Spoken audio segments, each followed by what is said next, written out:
Saludos para todos. Este es su espacio Doble Cara por Digital 15 y Telemicro Internacional. Sábado 23 de febrero, año 2019. Y como siempre, un saludo afectuoso para Ulises Jiménez. Hermano Ambiorix Rosario Flores, es un honor también estar contigo.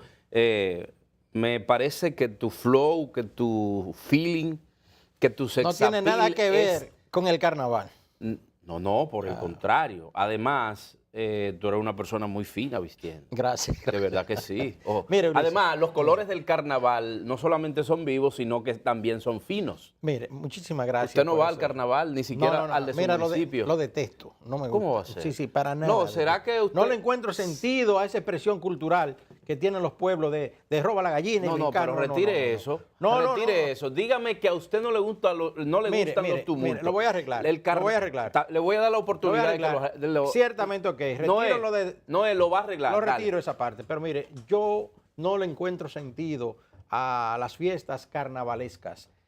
Lógico, comprendo que son expresiones culturales de cada pueblo. El sector de Villamella tiene una manera de hacer todos los municipios. Carnaval, La Vega, que es ya tradición, un ícono del carnaval dominicano. Santiago, aquí lo celebran, en fin. No le encuentro sentido, ese es mi axioma. No veo que la necesidad de por qué hay que vestirse poniéndose una serie de cosas y salir con una sombrilla.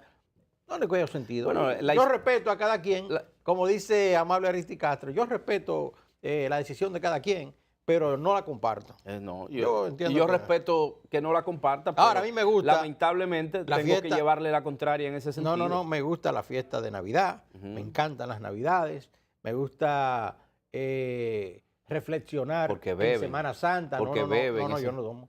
¿Que no toma? No, para nada. Pero usted se toma su trago y yo también. Me gusta la Semana Santa, porque en la Semana Santa es un tiempo para reflexionar. Ya viene por ahí la Semana Santa. Pero no tiene nada, el carnaval no tiene nada que ver con la Semana Santa, ni siquiera con la Cuaresma. Pero lo ligan, lo mezclan, porque... coinciden en algunos de los días. Sí, pero en definitiva, no me gusta el carnaval.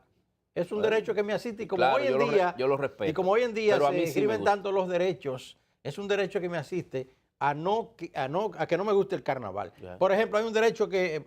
Mire, comenzamos de mala manera nosotros porque estamos discutiendo. No, al contrario, a mí me gusta que usted hable de eso. Ulises, esta semana tenemos muchas informaciones, señores, muchas informaciones interesantes, tal vez más interesantes que lo que estamos dilucidando con relación al carnaval.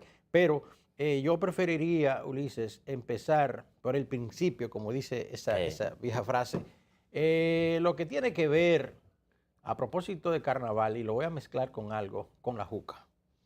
Mire, es una manera también despreciable el ver cómo gente está defendiendo el uso de este artefacto que no conduce a nada. Porque como mismo entiendo que el carnaval para mí no me satisface en nada, no le veo sentido. Tampoco le veo sentido a un individuo con un coso, una manguera en la boca, inhalando... ¿quién demonios sabe qué? Y eso es una satisfacción. Hay quienes defienden este tipo de cosas.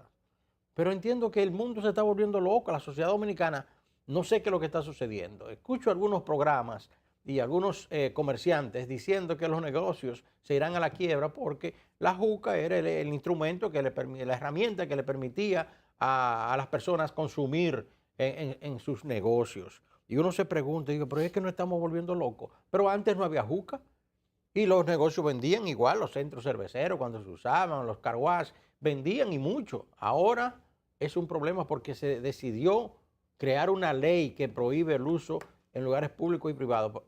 La ley tiene mucha falencia, tiene muchas dificultades porque la ley te dice, bueno, está prohibido usar juca en lugares públicos y privados, pero no te prohíbe comprarla ni venderla. Exacto. O sea, uno no entiende qué pasa con eso. Bueno, termine su comentario. En definitiva, señores, nos estamos volviendo locos.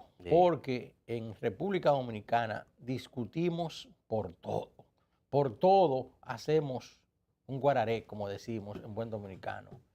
Ahora hay un sinnúmero de gente defendiendo el bendito uso de la juca. Qué bueno que hay una ley que prohíbe el uso de esta juca. Las autoridades están para normar la sociedad, para crear leyes, para aplicarlas. Y por eso es que la sociedad dominicana, las autoridades decidieron, para bien o para mal, para mí entiendo que es para bien, prohibir el bendito uso de la juca. Mire, Vámonos con un tema. yo creo, con relación a ese mismo tema, yo creo que nuestro país está imbuido en una inversión de valores. Así es. Y esto ha llevado a que nosotros como cultura hayamos asumido el uso de la juca. Obviamente sucede en sociedades donde tenemos mentes débiles, jóvenes que no tienen orientación, jóvenes que no tienen ningún tipo de patrón a seguir y obviamente también tenemos familias infuncionales en muchos de los hogares dominicanos. Si no procuramos que hayan hogares firmes, sólidos y moralmente estables, sencillamente vamos a seguir teniendo temas como este de la juca. Yo entiendo que la posición de varios, diríamos que varias figuras de la comunicación dominicana, como es el caso, lo voy a decir propiamente, de Aquiles Correa, que se ha hecho un fenómeno en la radio dominicana y con su participación en películas. Bueno, Aquiles Correa vive de eso, porque tiene bares y se entiende que él defienda ese uso de ese artefacto, que repito, es una influencia de pueblos que no tienen nada que aportarnos a nosotros. Pero más allá de eso, hay que decir que en la vida usted tiene que sumar, no restar. Y el uso de la juca lo que hace es que le resta. Mire, nada más desatinado que comparar la juca con el alcohol. ¿Usted sabe por qué? Porque si usted se toma un trago de alcohol controlado, hasta los mismos médicos establecen que una copa de vino, 2 copas de vino a la semana, hacen bien. Pero usted se toma un sorbo de juca y eso no le hace ningún bien a la salud. ¿O acaso no es suficiente que hayan muerto decenas de personas con los riñones y los pulmones deshechos por el uso de esto? Entonces, sencillamente está prohibida. Usted me dice, pero bueno, no prohíben la venta. Del cigarrillo. No prohíben la venta misma de la juca. Miren, eso lo que pasa es que aquí la Constitución establece que hay una libre ley de oferta y demanda. Y usted me dice, bueno, pues que legalicen la droga. Que legalicen la droga. Mire, ojalá legalicen la droga para que 2 o 3 que están de acuerdo con eso se convenzan que eso es la desgracia de la juventud dominicana. A mí me dio un sentimiento escuchar y ver a una dama que vino de retirada de Nueva York porque su hijo está perdido en la droga. Decía ella, mire, yo no le deseo nada malo al que fume droga, al que vende a la droga, pero eso es una maldición. Entonces, así mismo es la juca. Está asociada a la droga, al consumo de droga. Claro, porque ahí se mezcla de todo, claro. Señor Rosario, ahí meten de todo. El alcohol, bueno, el alcohol es una droga igual, pero cuando usted se toma un trago de alcohol, usted no padece de la situación que padece cuando usted fuma juca o fuma cocaína o marihuana. Entonces yo creo que nuestra sociedad tiene que enrumbarse a asumir patrones que le sumen. A eso es que voy, ese es mi punto. Lo que a usted no le sume, sencillamente no lo use. Si usted anda con una compañía que no le hace bien, mire, deje de salir con esa compañía, sea quien sea. Puede ser su hermano, puede ser. Si no le conviene, sencillamente déjelo. En eso es que hay que estar pendiente. Y los padres tienen mucha responsabilidad en eso. Bueno, en definitiva, hay una ley. Ahora hay que aplicar esa ley. Aplicar la ley. Aplicar la ley, dejarse de buscar comparaciones de que por qué no prohíben tal cosa, porque aquí todo se cuestiona. No, y que si en Nueva York la usan, sí, o que si en tal sitio la usan. Oye, pero aquí se pide, Ulises, una cosa y después que se aprueba, entonces esos mismos que piden que se haga tal cosa son los primeros en que sale a decir, no, pero que no era así como yo lo estaba pidiendo, porque lo que se busca siempre es crear situaciones, buscar la quinta pata del gato. Exacto. Porque siempre hay conflictos, siempre hay cuestionamientos y no se puede vivir en una sociedad donde todo se cuestione y donde todo sea un tema de conflicto y crear situaciones entre las autoridades y los sectores que aplican y que hacen todo lo posible para descomponer la sociedad dominicana, porque no tiene otro sentido que no sea incrementar la descomposición social, apoyar este tipo de cosas, de inhalar humo seco por una bendita juca. Ojalá se mueran todos el que inhale una juca. No, pues no diga eso. Sí, hombre. Lo ideal es que la dejen. Pida que la dejen, pero no le desee mal a nadie. Yo no soy muy extremo, ciertamente es así. Que no se mueran, pero que le haga daño. Exacto. No, Miren, no, que la dejen, que la dejen. Señores, Que la dejen antes que le haga daño. Bueno, por favor. Realmente es así, está bien. Mira, Ulises, vamos a hacer una pausa porque hay un tema extremadamente interesante que tiene que ver con lo que es el funcionamiento del sistema de energía eléctrica en la República Dominicana. Este sábado se pone en funcionamiento Punta Catalina, pero el pasado miércoles no se aprobó el pacto eléctrico como estaba planteado y como llamó el Poder Ejecutivo, esa comisión que fue creada para firmar el pacto eléctrico. Mire, lo vamos a lamentar. ¿Lo vamos a electrocutar? Lo vamos a lamentar. ¿Y no nos vamos a electrocutar? No nos vamos a electrocutar. No, porque hay controles tomados. Ya. Hay controles tomados. El PRM dice que era un mamotreto. Yo voy a tratar de que traigamos, usted y yo, para la semana que viene, a un entrevistado, a un ingeniero eléctrico que sabe de eso. No, pero el entrevistado de hoy también domina mucho. Domina eso. Sí. Pero vamos a hacer, lo que pasa es que a nosotros, o que el aporte que nosotros queremos hacer a esta sociedad, es llevar conciencia sobre lo que realmente necesita. Ulises, es sencillo, perdóname. El pacto eléctrico no se firmó. Sencillo, no hay que buscarle tanta vuelta. Porque el pacto por eléctrico los intereses podría beneficiar al pueblo de la República Dominicana poniéndole fin a lo que son los apagones. Y todo el mundo conoce. Y al robo. Y al robo al que pillaje. hay. Entonces todo el mundo conoce quiénes se benefician del caos con los apagones. Exacto. Todo lo que venga a buscar solución al problema en la República Dominicana va a ser cuestionado por los sectores. Claro. Porque el interés es que haya siempre apagones en la República Dominicana, porque aquí son muchos alguien se beneficia. Los que viven precisamente de los apagones. Sí. Pero vamos a continuar hablando del tema después de la pausa.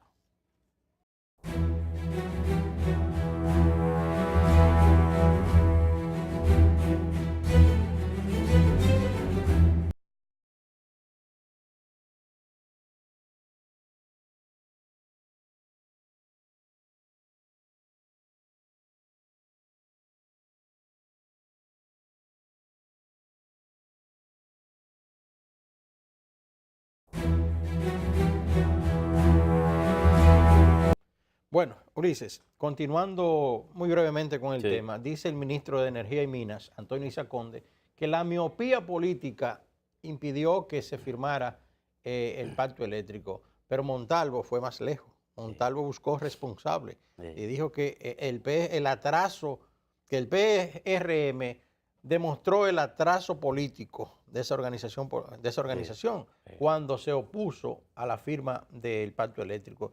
Y uno se pregunta, ¿y es necesario que el PRM participe? Bien pudo firmarse. Bueno, es un partido de la oposición. Bueno, pero... Un partido, es el principal partido de la oposición. Es el principal partido de oposición, bueno, pero si no quiere firmarlo, entonces hay otros sectores también de la sociedad. No, pero yo creo lo mismo que usted. O sea, yo creo que porque el PRM se resista a no firmar un pacto de esta naturaleza, no creo que por eso haya que dejar de firmarlo. Claro. Mire, usted va a ser el responsable o la historia lo va a juzgar a usted. ¿Eso es así? ¿Usted no quiere firmar este pacto? Bueno, allá usted con sus razones. Pero el país no se puede paralizar porque al PRM le dé la gana de no firmar un pacto, por Dios. El gobierno y los diferentes sectores del país donde no está el PRM tienen que también entender que no es esta organización política la que rige los destinos del país. Exacto. Hay un gobierno que ya no es un gobierno del PLD, es un gobierno de la República Dominicana. Lógico, lo llevó un partido como el de la Liberación Dominicana y Fuerzas Aliadas, pero ya con tan pronto un presidente gana es el presidente de la República, de todos los dominicanos. Entonces las decisiones que se toman es para bien de todo el pueblo de la República Dominicana. Y si el PRM no quiso participar en este proceso, bueno, pues se quedó fuera, porque el PRM participó en la escogencia de los jueces, del Tribunal Constitucional, el Sí. Tribunal escogieron los 4 jueces faltantes y va a participar hay dos también. miembros en el Consejo Nacional de la Magistratura. Claro, El senador Paliza y la diputada Josefa Castillo. Josefa Castillo. Es decir, que si no participan de este proceso, Allá ellos. bueno, pues Claro. vamos a firmar esto sin Claro. la participación del PRM, que ellos después entenderán y a lo mejor quizás quieren luego que lo incluyan. Pero además es lo que yo le digo. O sea, la historia lo va a juzgar. La historia lo va a juzgar. si estaba en lo correcto, si- la historia va a decir, exacto. bueno, Y tenía razón. Y si ellos tienen, bueno, pero si usted tiene la razón, a veces teniendo la razón hay que ceder. Claro. A veces Eso es teniendo así. la razón hay que ceder. Sí. Y lo suyo debe ser a favor de la nación, no a favor de un pensamiento o una posición política que tengan. Del momento. Nada, ya veremos los diferentes sectores del Consejo Nacional que tiene a cargo lo que es la firma de este pacto eléctrico, no ha fijado una fecha, pero los empresarios del CONEP dicen que aunque no va a resolver el problema eléctrico en el país, favorecen la firma y otros sectores por igual. Bueno, de alguna manera, por algún lado hay que empezar. Por algún lado hay que empezar para buscar solución, porque aquí quieren que haya solución a los problemas, pero nadie empieza a darle solución al Nadie problema. da el primer paso. Cuando alguien da el primer paso para buscarle solución a un problema, sale diciendo el otro, bueno, eso es un paso positivo, pero no lo resuelve. ¿Y usted qué quiere? ¿Que se crucen de brazos entonces? ¿Que haya apagones en la República Dominicana por siempre? No, pero bueno, acá así no puede ser. En definitiva, ojalá que con el encendido de Punta Catalina en el día de hoy, pues haya una respuesta a esta situación de los apagones en la República Dominicana. Con pacto o sin pacto, lo ha dicho el ministro Montalvo, el gobierno va a continuar trabajando por el bien de la República Dominicana. Ojalá que así sea, no para bien del PLD, sino para bien Del país. del pueblo de la República Dominicana. Seguro, seguro.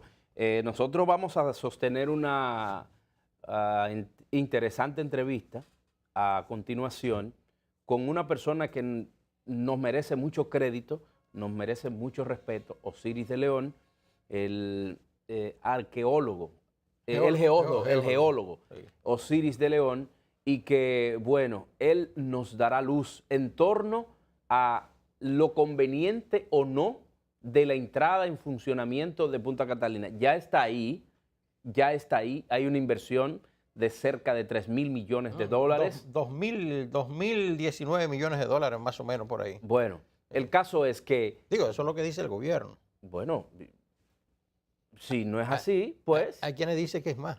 no, incluso se ha hablado de casi 3.000 millones de Sí, dólares. sí. Casi 3.000 con la Pero cuestión de la mora, vamos a creer de los intereses. El dato oficial supera Exacto. los 2.000 millones. Lo cierto es que Punta Catalina está ahí, que hay que usarla, sea el gobierno o sea el sector privado que la administre. Ahora, sería pero interesante que no saber- se venda, que no se venda. No, Porque el yo lo que gobierno creo no es puede que construir una planta como Punta Catalina, 2 plantas, para luego ofertarla al sector privado, y perdóneme que le interrumpa su comentario. No puede ser que después que el pueblo de la República Dominicana haya pagado con los impuestos la construcción de estas 2 termoeléctricas, pues el gobierno ahora quiera vender la mitad al sector privado. Oiga, pero así cualquiera, señores. Cualquiera compra de esa manera después que el gobierno despeja todos los problemas, las críticas, pasa por un sinnúmero de dificultades y luego que está hecha, entonces vamos a venderle la mitad al sector privado. Es como que usted en su casa estén haciendo una comida, usted se opone a esa comida y usted no ha puesto nada, pero al final de que está hecho el manjar, usted dice, bueno, yo necesito la mitad de esa comida, de ese buffet, porque lo voy a vender a otro sector. Sí. Así no puede ser las cosas. Mire, yo le voy a ser sincero. Yo pienso que después que las cosas se hacen, lo que hay que hacer es tirar para adelante. Claro. En este caso de Punta Catalina, a mí como ciudadano me interesa que quien tenga las mejores capacidades de operarla, que la opere y que eso se traduzca en un mejor servicio a la ciudadanía. Yo no sé si el Estado, yo no lo sé. Ahora bien, yo quiero que si es el sector privado, que se acabe la vagabundería de aquellos contratos con compañías norteamericanas Claro. y españolas. Usted se acuerda de Unión Unión Fenosa, Fenosa, usted se acuerda de Coyentrix. Coyentrix, que usted le se pagaban acuerda- con la planta apagada. Exacto. O sea, se pagaba la energía contratada, no la servida. Sí. Entonces, a eso es que hay que oponerse. Mire, a mí no me importa quién la controle, a mí no me importa quién la administre, a mí lo que me importa es que sea bien administrada y que los resultados de esa inversión la población lo vea. Que yo no siga pagando el kilovatio tan caro como lo estoy pagando ahora y que la calidad del servicio sea realmente eficiente en los hogares dominicanos las 24 horas del día. Ulises, con relación al sistema energético, pero eso se privatizó y vendieron las EDES. ¿Y qué sucedió? Un fracaso, donde el gobierno de Danilo Medina tuvo que comprarla de nuevo. Fue un fracaso total. Ha sido un fracaso el problema de haber vendido todas las tierras del CEA. Le vendieron los ingenios y entonces, ¿en qué se benefició el pueblo dominicano con el traspaso de los ingenios al sector privado? ¿En qué se ha beneficiado el pueblo dominicano con el traspaso de los aeropuertos a una compañía privada? ¿En qué se ha beneficiado? En nada. No se ha beneficiado en nada porque ellos han dejado los mismos aeropuertos. La inversión, no han hecho ningún tipo de inversión. Lo que han hecho es beneficiarse de lo que era un bien del Estado, un bien de todos. Entonces un sector lo cogió, lo vendió, el otro vino y lo revendió.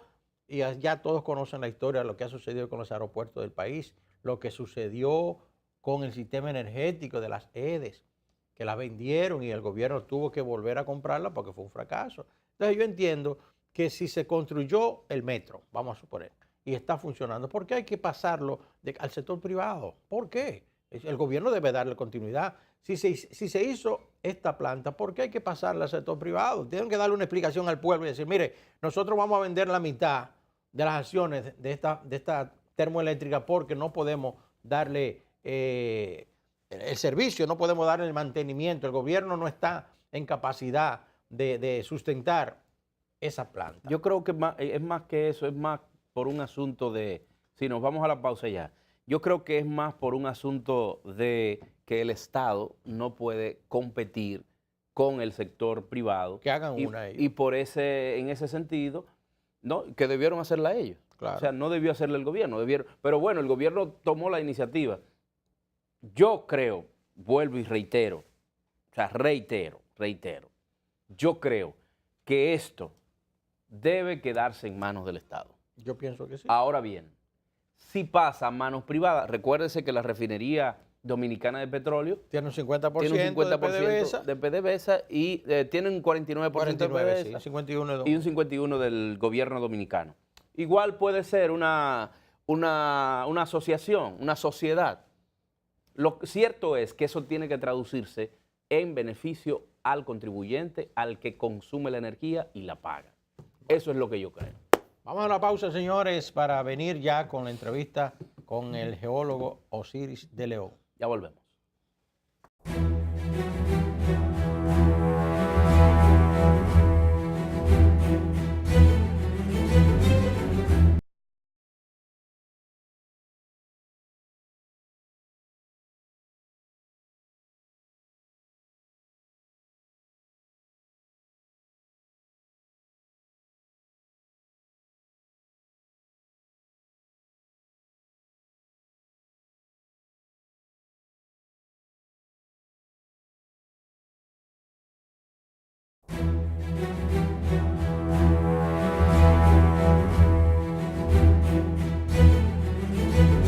Es el momento de nuestra entrevista central y para ello está con nosotros el geólogo Osiris de León. Con él vamos a hablar de diferentes temas, no solo temas de carácter telúrico, también vamos a hablar aspectos políticos, vamos a hablar de todo. Para nosotros es un gran honor poder contar con su presencia. Buenas tardes, ¿cómo se siente? Buenas tardes. El honor y el privilegio es mío venir a conversar con ustedes y con todo el pueblo dominicano sobre temas de interés. Gracias, Osiris. Hay que decir que también Osiris es una persona muy importante en el gobierno porque es asesor del presidente de la República. Es así. Es así. Sí. Entonces, Sí. Podemos Con hablar... funciones. Con funciones, exacto. Con que se funciones. sepa. Asesor con funciones. Así es. No como muchos que son asesores, cobran sueldo de ministro de Estado Y acaban con el gobierno. acaban con el gobierno. Mire, nada, para empezar por el principio. Osiris, el pasado miércoles estaba previsto firmar el pacto eléctrico, pero de buena primera, como mismo se convocó, así mismo se pospuso sin fecha fija. A mí me gustaría saber su opinión, si es necesario un pacto eléctrico en la República Dominicana para resolver el problema energético? Aparentaría que sí, pero en la realidad no. ¿Qué busca el pacto eléctrico? Busca poner al país sobre los rieles de la solución de un viejo problema eléctrico que ya tiene más de 40 años y donde los tres partidos mayoritarios no han podido resolver el problema. El Partido Reformista no pudo resolverlo en los 12 años de Balaguer, luego el PRD no pudo resolverlo en los 8 años, luego volvió Balaguer 10 años más, intentó Balaguer, trajo plantas de Houston, no pudo terminar de resolverlo, luego vino entonces el PLD y dijo, le prometió al país que lo resolvía en 3 meses y no se resolvió. ¿Ves? Entonces, ¿qué quiere decir esto? Que cuando se planteó un pacto era buscar un acuerdo, primero entre el liderazgo político, segundo el liderazgo empresarial del sector eléctrico, tercero el consumidor en el mercado eléctrico, que es el industrial, el residencial y el gubernamental, que son los sectores mayoritarios en el consumo de energía. ¿Por qué se está tratando de buscar un acuerdo? Porque seas tú que gobiernes, seas tú, sea yo o sea aquel, asumir el tema como lo hicimos con el pacto del 4% del Producto Interno Bruto para la educación. Que si eres tú, apliques la solución. Pero que si eres tú, la aplique y que sea yo, la aplique. ¿Por qué? Porque tenemos una falla de origen en la sociedad dominicana. Y es que como yo soy tu opositor, yo tengo que decirle a la sociedad para justificarme que lo que tú estás haciendo está mal. Ahora, cuando yo llego al poder y trato de resolver el problema, ahora eres tú el opositor, y tú dices, no, eso está mal. Porque nunca nos pusimos de acuerdo en la visión de la solución del problema. Ahora bien, ¿necesita el país un pacto eléctrico? ¿Qué es tu pregunta? Realmente no lo necesita. El país lo que necesita es producir más energía de bajo costo. ¿Qué quiere la gente en la calle? Energía 24 horas al día a una tarifa razonable. A la gente no le interesa un pacto. Claro. La gente quiere tener energía eléctrica cuando enciende su televisor, para su nevera, que tiene su carne de pollo o su salami, que las cosas no se le dañen y que el día que le llegue la factura diga, es razonable lo que me llegó de factura y vaya y lo pague conforme. O sea, necesitamos llegar ahí. Para eso no se necesita un pacto eléctrico. Para eso tú necesitas, primero, que Punta Catalina opere a plena capacidad. Cuando Punta Catalina, en la segunda mitad del 2019, esté operando a plena capacidad con 720 megavatios adicionales de bajo costo, y a eso tú le vas a sumar, porque es con carbón, Itabo 1, 125 megas, Itabo 2, 125 megas, y Distral Barahona, 45 megas, todo a carbón. Tú tienes 1000 megavatios con carbón. El carbón hoy día es el combustible más barato en el mercado. El más barato y por mucho. Que igual, pero contamina. Sí, pero todos los combustibles contaminan realmente. Ahora, y eso es un tema importantísimo. ¿Por qué? Porque nuestro desafío como liderazgo político, como liderazgo industrial, como liderazgo empresarial y como liderazgo ambiental es ¿cuál? Buscarle una solución a la contaminación. Y ahí es donde tiene que venir la ciencia y la tecnología y decirte, ¿qué hago con el dióxido de carbono que me sale? Bueno, yo puedo sumarle óxido de calcio, lo convierto en carbonato de calcio y salí de ese problema. ¿Qué ocurre? Eso tiene un costo. Exacto. Y no nos hemos acostumbrado a que las soluciones ambientales tienen un costo. Y tenemos que pagar ese costo como sociedad. Ahora bien, segundo aspecto. Si tú tienes 1000 megavatios en carbón entre Catalina 1, Catalina 2, Itabo 1, Itabo 2 y Distral Barahona, porque vamos a tener 5 plantas de carbón, no solamente por Punta Catalina. Ya tenemos 3 desde hace décadas. Itabo 1 comenzó a principios de los 80. Itabo 2 a mediados de los 80. Entonces, ¿qué ocurre? Con 1000 megas en carbón y 1500 megas en gas natural, tú tienes 2500 megas de bajo costo por debajo de 8 centavos de dólar el kilovatio hora. Por tanto, ya tú no vas a necesitar depender de derivados del petróleo. Cuando tú no dependas de derivados del petróleo, ¿qué va a pasar? Que las EDES van a poder comprar energía, como hizo la CDE en la última licitación, a no más de 8 centavos de dólar el kilovatio hora. Si tú buscas en la prensa la convocatoria que hizo la CDE para la compra de energía, puso un tope referencial precio. No se aceptarán propuestas por encima de 8 centavos de dólar el kilovatio hora. ¿Qué ocurre? Si tú produces más de 8, casi tú no vas. Si yo produzco más de 8, ¿qué hago? No voy. Tú produces más de 8, no vas. Y no Entonces, podría... ¿quiénes fueron nada más? Eje Jaina y Eje Itabo, porque son las únicas que tienen unidades de carbón y de gas que le permiten producir a menos de 8 centavos de dólar. A ese es el pacto eléctrico que tú necesitas. Tener generadoras que te vendan por debajo de 8 centavos de dólar el kilovatio hora, te lo pongan en línea, las EDE puedan venderle al ciudadano a 10 y entonces se acaba la pérdida. Es el único pacto que tú necesitas. No necesitas ningún otro pacto político. Cuando un partido decide participar o no participar, está diciéndole a la sociedad si está o no está con la sociedad. Un partido político que se integra al debate y firma, aunque no esté de acuerdo, le está diciendo a la sociedad, para mí el problema eléctrico es importante, al igual que para ti. Yo estoy de tu lado como sociedad, yo firmo. Aunque no esté de acuerdo con alguna cosa, pero voy a pelear desde adentro para que eso se corrija. Si el médico te dice a ti, yo no estoy de acuerdo con la dieta que usted ha estado llevando, te ha subido la presión arterial, pero yo voy a estar a tu lado para ayudarte a resolver tu problema de salud. Cuenta conmigo y cada vez que te sientas mal, ven aquí, que yo te voy a dar la receta de paga. Eso tiene que hacer todo partido político. PLD, PRM, Partido Reformista, partidos minoritarios, sociedad civil, ONG, todo el mundo. Porque el problema eléctrico es un problema de la sociedad, Ingeniero, no es de un partido. ¿valió la pena construir Punta Catalina? Sí. ¿Va a resultar Punta Catalina? Sí. ¿Cuál es su opinión en torno a la administración de Punta Catalina, Estado, empresarios? ¿Cuál es la posición? Te lo voy a responder de una manera sencilla. Y tú vas a decir, ¿qué tiene esto que ver con la pregunta que yo te hice? Tavera le costó a Balaguer 43 millones de dólares y nadie quería a Tavera. ¿Para qué represar el río Yaque? ¿Para qué dañar? La gente de Sabana Iglesia y de Baitoa no quería eso. La gente de Santiago no quería eso. Tavera te produce anualmente más de 50 millones de dólares. Quiere decir que cada año Tavera se paga. Voy ahora a Itabo 1, voy a Itabo 2, que se pagaron. De ahí paso a Catalina 1 y a Catalina 2. En 5 años Catalina 1 y Catalina 2 se habrán pagado. Y todo lo que te estén produciendo anualmente va a ser beneficio para la sociedad dominicana. Si un problema ha tenido históricamente el Estado dominicano, con todos los gobiernos, es que toma medidas que en el largo plazo terminan siendo deficitarias para la sociedad. Si yo tuviese que tomar decisiones en el orden administrativo, yo invertiría solamente en la producción de energía de bajo costo. ¿Por qué? Porque el que vive en Gualey, el que vive en Guachupita, no tiene la misma preocupación ambiental que tenemos nosotros tres. Lo de él es que tú le des energía y a una baja tarifa. Exacto. ¿Por qué Donald Trump dijo, me salgo del Acuerdo de París? No lo voy a aplicar. Porque él tiene una presión del industrial norteamericano que le dice, véndeme energía barata, no energía cara. Si tú me apagas toda la planta de carbón, me van a subir la tarifa eléctrica, me la van a duplicar y yo voy a perder competitividad frente a China, frente a Japón y frente a Corea. No, manténme la energía barata. Hay componentes industriales donde la energía representa el 60% del costo.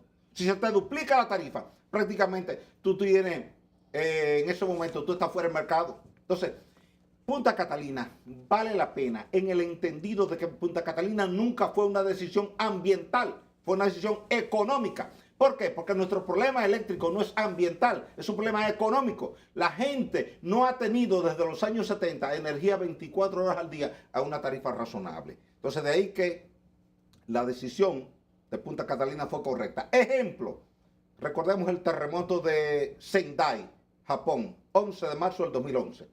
¿Cuál fue el mayor daño para la comunidad internacional? Se dañaron las plantas nucleares de Fukushima. ¿Recuerda? Sí, claro. ¿Qué pidió la gente? Apáguenme esa planta. Yo no quiero problemas de contaminación por radiación. Japón cerró todas sus plantas nucleares. ¿Por qué la sustituyó? ¿Por planta de gasoil? No. ¿Por planta de Bunkerson número 6? No. Por planta de carbón. ¿Por qué? Porque le permiten producir energía de bajo costo. Ese es el tema. Pero ¿por qué proponer la venta de Punta Catalina? Entonces, si ella misma se paga en 4 o 5 años. Administración Estado, administración Buen tema. empresarial. Sí. Buen tema. Ahí hay un mensaje. Tú me estás diciendo desde hace 3 años que la planta está sobrevaluada. Si tú me estás diciendo hace 3 años que la planta está sobrevaluada y yo digo que voy a vender la mitad, por lo que cuesta la mitad, ahora tú me dices no la venda. Entonces, si está sobrevaluada, el sector privado no te la va a comprar a ese precio referencial que tú tienes en el libro. Tú vas a decir, no, ¿y por qué te voy a comprar a ti por 1.500 millones de dólares el 50% de esa planta si con ese dinero yo puedo montar una planta igual? No. Por eso es que la política y la solución de un problema de la sociedad no deben mezclarse. O sea, y si tú vas a mezclar la política, tiene que ser del lado de la sociedad, no del lado del partido político. Ya. ¿Qué ocurrió? Que cuando se le consultó a ese partido que tiene 3 años diciendo que la planta está sobrevaluada, dijo, no, eso no se puede vender, eso es un activo ya del pueblo dominicano. Pero en caso de que se fuera a vender, ¿cuánto costaría? Bueno, más o menos de 3.200 a 3.500 millones de dólares. Entonces no estaba sobrevaluado. Entonces, ¿qué es lo que ocurre? Yo no estoy de acuerdo con que las plantas sean vendidas. Yo prefiero que sigan bajo la administración del Estado, siempre y cuando el Estado contrate una empresa privada que asuma la responsabilidad de la administración con eficiencia operacional, eficiencia operativa. ¿Por qué? Porque desde que nosotros tres decimos aquí que la planta del Estado, ya todo el mundo quiere mandar a trabajar para allá a sus hijos, sus primos, los sobrinos, los vecinos, los compadres, los activistas, todo el mundo. Y de repente tenemos en Punta Catalina 10.000 gente trabajando. Sí. ¿Y qué hace? Entonces, la rentabilidad que nos deja la producción de energía barata la absorbe la nómina. Sí. Lo hace deficitario. Ahora, ¿qué ocurre? Cuando tú tienes contratado una empresa extranjera que te administre, tú no puedes mandarle personal. Ingeniero, le vamos a pedir un permisito para hacer una pausa. Hay otros temas que no quisiéramos que se nos queden. Claro. Luego de ella, por favor, lo abordamos.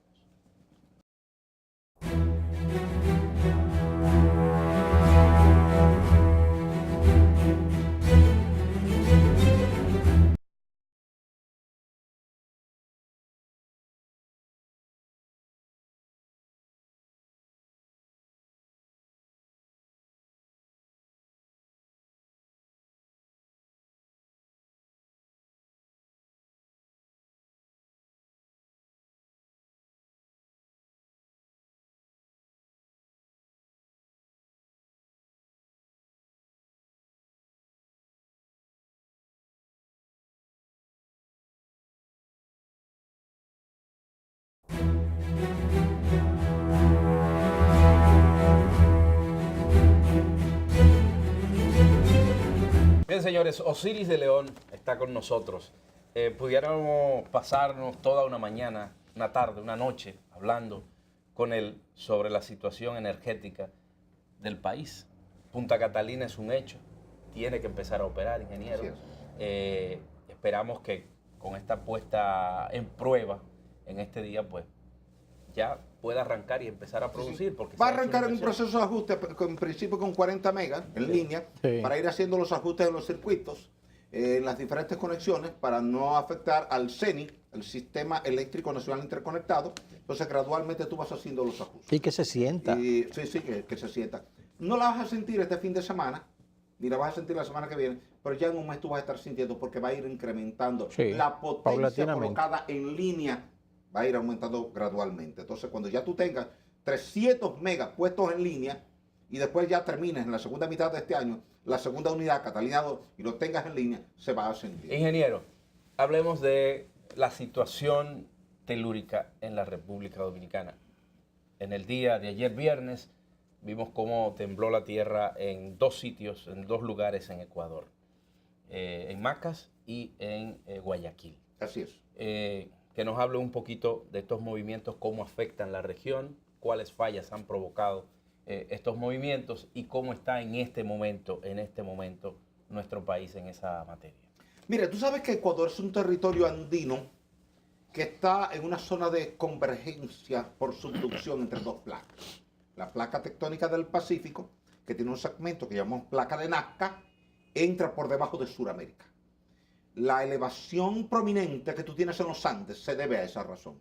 Si no hubiese esa interacción, entonces eso fuera un territorio plano como Higüey o como el Valle del Cibao. Sí. Se ha levantado tan alto, como tú ves, como el Monte Aconcagua, porque hay una placa que está penetrando debajo. Digamos, un gato que tú tienes debajo del camión, levantando el camión, y tú tienes una semana y ya el camión tú lo has subido 15 metros de altura. Eso pasa con el sistema montañoso. Ahora, en ese proceso de subducción hay acumulación de presión. ¿Por qué? Porque las rocas no están lubricadas permanentemente, no tienen aceite. Como tú le pones a tu motor. ¿Por qué tú le pones aceite a tu motor? Para que el sistema de pistones esté todo lubricado y no haya fricción grande. Entonces se mueva fácil. Si las rocas estuvieran lubricadas, nunca habría terremoto. ¿Qué es lo que genera el terremoto? Que las rocas están secas, entonces se trancan, sigue empujando, sigue trancado y llega un momento que se parte la roca. Y al partirse la roca viene el terremoto. Y eso es lo que ha ocurrido en el día de ayer temprano en Ecuador. Primero en la zona oeste, en la zona este y después en la zona oeste. Un terremoto de magnitud 7.5 profundo. cerca de 113 kilómetros de profundidad, y otro profundo, pero que no son réplicas. Son dos fallas distintas, en lugares muy distantes, y te dicen que ha habido una compresión extraordinaria desde la placa de Nazca, que es un segmento de la placa del Pacífico, por debajo de la placa de Sudamérica, donde está la zona de Ecuador. Recuerda que en Ecuador, el 16 de abril del año 2016, tú tuviste un terremoto de magnitud 7.8 en la zona de Manaví. Y ahí hubo destrucción en Manta, en Pedernales, en Puerto Viejo. Toda esa zona quedó destruida. Yo estuve allá, me pasé una semana inventariando daño y aquello realmente preocupaba. Esa situación se ha repetido y estamos hablando de que aquello fue en el 2016 y estamos en el 2019. Quiere decir que no se han cumplido 3 años y ya tenemos un nuevo gran terremoto. Afortunadamente hay una diferencia entre aquel terremoto del 2016 y este. Aquel fue en el noroeste y fue de poca profundidad. Por eso hubo tanto daño, sobre todo en Pedernales. Cuando tú llegabas a Pedernales, y fue mi caso, cuando llegué a Pedernales... Pedernales de Ecuador. Pedernales de Ecuador, sí. Mira, que es una coincidencia, casi todos los pueblos del noroeste de Ecuador se llaman como los pueblos del suroeste dominicano. Canoa, Pedernales, Puerto Viejo, igualito, los mismos nombres.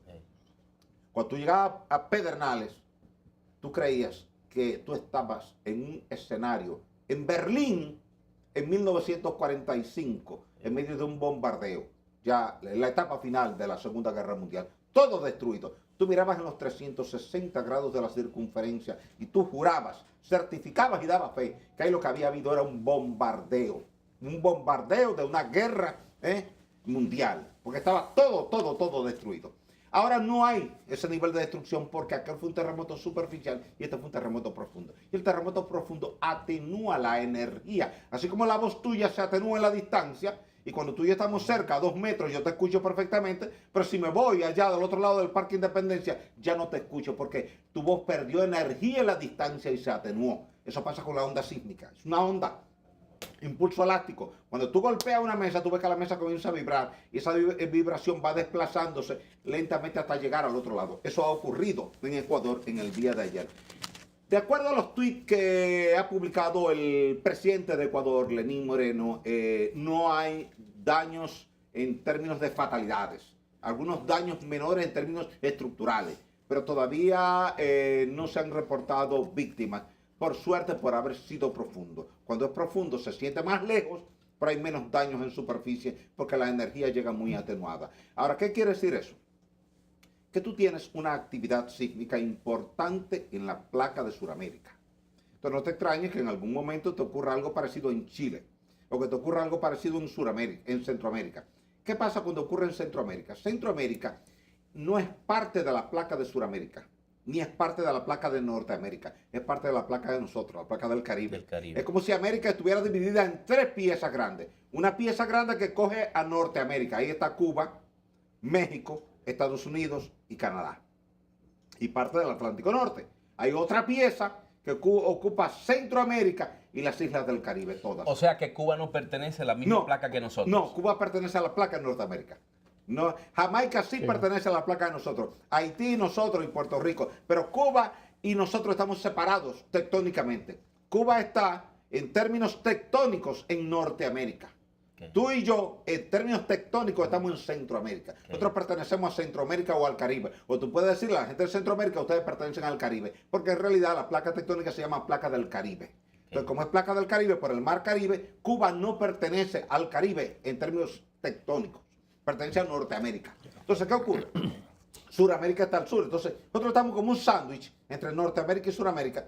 Solo que la placa nuestra se mueve para el este, como si tratara de huir de un aprisionamiento, de un constreñimiento que tiene norte-sur. Entonces, ahí ocurre que cuando se activa mucho en Suramérica, activa un poquito hacia Centroamérica, la placa de Cocos, que es la que empuja por debajo de la placa del Caribe, nos empuja hacia el este, y entonces tú puedes tener temblores acá en la región del Caribe. Históricamente ha ocurrido así. Cuando hemos tenido terremotos grandes en Sudamérica o en Norteamérica, de repente se ha generado algún empuje en la placa de Cocos hacia la placa del Caribe, y entonces a veces una placa está en equilibrio precario, como digamos la copa que está llena y con una gotita se desborda, o algo que está en equilibrio precario y con una simple brisa se cae. A veces hay fallas que están en equilibrio precario y con un pequeñito empuje rompe y viene una sacudida. Hace unas semanas que tuvimos... 2 semanas tuvimos un temblor de magnitud 5.3 al este de la isla Saona, pero fue profundo, fue a 115 kilómetros de profundidad y eso hizo que se sintiera en el Gran Santo Domingo, en Santiago y hasta en Puerto Príncipe. Osiris, ¿qué le recomienda a las comunidades del noroeste? Porque tengo entendido que todavía sigue la sequía en esa zona. ¿Qué perspectiva hay para esa región? Las perspectivas para el suroeste y para el noroeste no son buenas. Tú tienes 2 regiones del país que están afectadas por la sequía y eso era previsible. Si buscas la prensa del 13 de agosto del pasado año 2018, nos vas a ver a todos como equipo en la presidencia de la República hablando de eso. Pero eso decía al principio que con funciones, Exacto. porque hemos tenido funciones. Sí, funciona con el tema clima, funciona con el tema de sismicidad, funciona con el tema puerto de Manzanillo, tratando de ayudar a resolver problemas. Es decir, ¿qué es lo que tú necesitas en un gobierno cualquiera? A, B, C, D. Reunir toda la gente que tenga conocimiento científico en el área de ciencias de la salud, de ciencias ambientales, de ciencias de geociencia, de ciencia, y con toda esa gente planificar. ¿Qué hizo el gobierno dominicano con el tema de la sequía? Pues convocó a la UNAMED, convocó al INDRI, nos convocó a nosotros, convocó al Ministerio de Agricultura, al Instituto Agrario, al Banco Agrícola, a todo el sector agropecuario. Y entonces, ahí en esa reunión con el presidente de la República, pues ONAMED presentó los datos meteorológicos, es decir, qué tanta lluvia ha caído en cada estación climatológica que hay a todo lo largo y ancho del país. Resultado promedio, un 50% menos de la lluvia esperada, hasta agosto. Luego el INDRI presentó ahí los niveles de las presas, muy por debajo de lo esperado para esa fecha. Luego me tocó a mí hacer un análisis de la proyección de las condiciones meteorológicas para final de año, estábamos en agosto, y para principios del 2019. Y le dijimos ahí a todo el sector agrícola, al presidente de la República, a todos los que estaban en la reunión, que íbamos a tener una dura sequía para final de año 2018 y principios del 2019. Se tomó en esa reunión la decisión de no autorizar la tercera cosecha de arroz porque íbamos a tener insuficiencia de agua para arroz, porque el arroz es el cultivo que más agua consume, porque se riega por inundación, no por goteo, no por aspersión. Entonces, la decisión que se tomó fue correcta y hoy los agricultores se dan cuenta que lo que se les dijo desde el gobierno en agosto era correcto. Ahí está la Pero ahí está abonado, sembrado de arroz. Sí, pero podrás notar que la presa de Rincón, que alimenta toda esa zona, ha bajado considerablemente. Claro. Sobrevolé la presa de Rincón hace 3 días, estaba muy bajita. Okay. Eso implica que hay que bajar el consumo de agua en toda esa zona de Bonao, La Vega, Jima, San Francisco de Macorís y Bajo Yuna. Hasta mayo, porque ahí es donde viene la pregunta interesante. ¿Hasta cuándo va a durar esto? Esto va a durar hasta la segunda mitad de mayo porque tenemos todavía las temperaturas aumentando en el Pacífico y eso implica condiciones de humedad en el Pacífico y resequedad en el Atlántico. Una vez que cese eso, entonces tú vas a tener humedad aquí y esperamos humedad aquí para la segunda mitad de mayo. Quiere decir que nos quedan 2 meses. Pero se van a morir la vaquita y los cerditos que quedan en la línea. Creo que el gobierno de aquí a está mayo llevando agua, melaza, pacas. Se están haciendo pozos. En la parte, esa fue una sugerencia nuestra. Perforar pozos y con el agua de los pozos alimentar las lagunas y desde las lagunas alimentar la agricultura. Un verdadero asesor. Sobre todo. Y el presidente lo escucha. Sí, mire, yo debo agradecerte que hayas dicho eso, porque realmente es así. Yo debo agradecerle públicamente al presidente de la República que nos convoca a reuniones de diferentes tópicos, nos piden hacer una exposición técnica sobre el tema y siempre le ha prestado la debida atención al tema y de inmediato ha instruido tomar acciones. Así debe ser cuando tú vas al médico. Tú escuchas al médico. Exacto. Un presidente que escucha a los expertos en un tema.